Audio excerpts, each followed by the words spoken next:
Back on the Big Wake Up Call, AM 1280, WBIG, and it's time for my next guest. She is an award-winning news and technology journalist, and she joins us as we kick off National Small Business Week to talk a little bit more about the role of technology in small businesses. And let's visit with Andrea Smith. Good morning.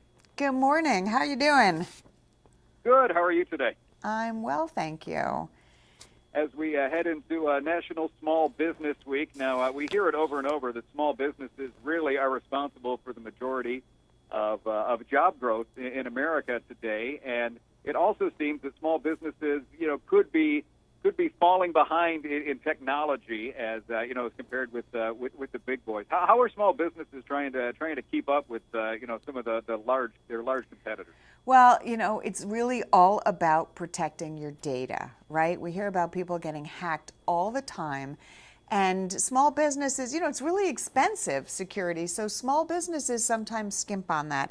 But you need to be able to send and receive data privately and securely. I mean, honestly, people are working in airport lounges and coffee shops and using open public Wi-Fi. And that's not a safe thing to do, right? So you need to get something like TorGuard, a service like TorGuard, which is a virtual private network, or a VPN, you might hear. And what this does is it encrypts all your data to keep it safe. It disguises your IP address so your internet service provider can't sell your browsing history. It works on, that's super important. It works on any computer or smartphone, unlimited bandwidth, and affordable packages for small businesses. I keep hearing more and more about those VPNs as that new legislation is going through.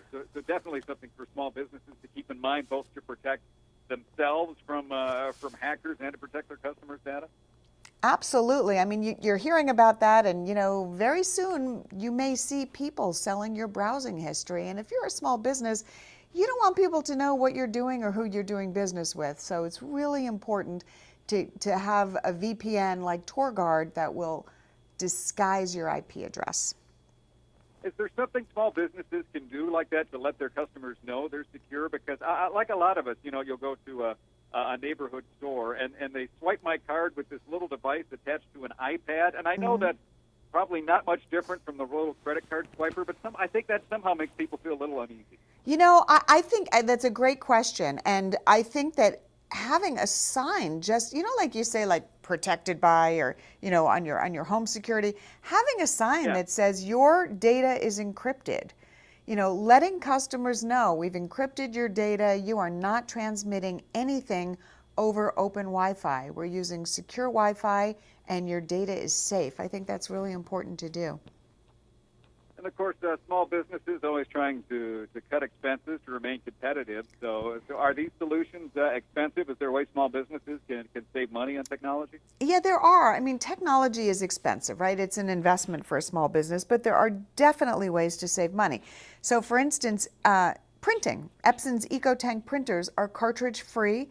They include up to 2 years worth of ink, so you're not going to run out right when you're printing that really important presentation.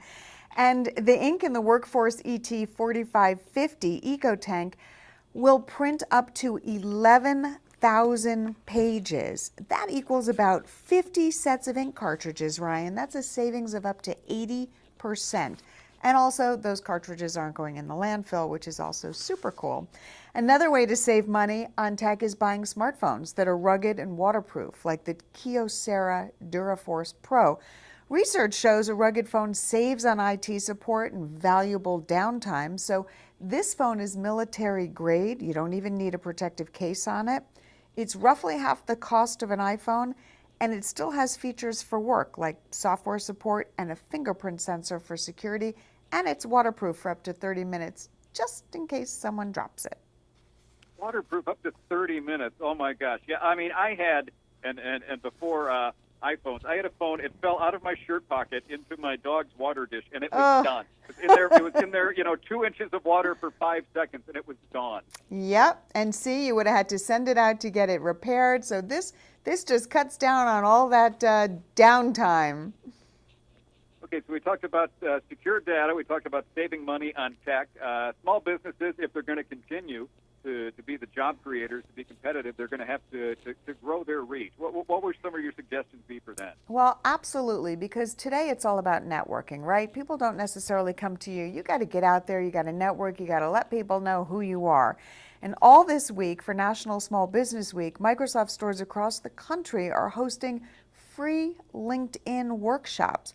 This is a great opportunity to learn how to get your message out, get some help creating a compelling profile, and you get a free professional headshot, which is really important because accounts with profile pictures get 21 times more views than those without. So using a site like LinkedIn and understanding how to use it is a really great way to help grow your small business. I always feel like I should get a new headshot for my LinkedIn account, but then I looked really good 10 years ago. Maybe I should just leave it. I hear ya. Wow, he's so young. Ryan doesn't age. I love that photo. Andrea, where can we go for more information and some of your hits and tips? For more information, head over to thedailylounge.com for everything we talked about.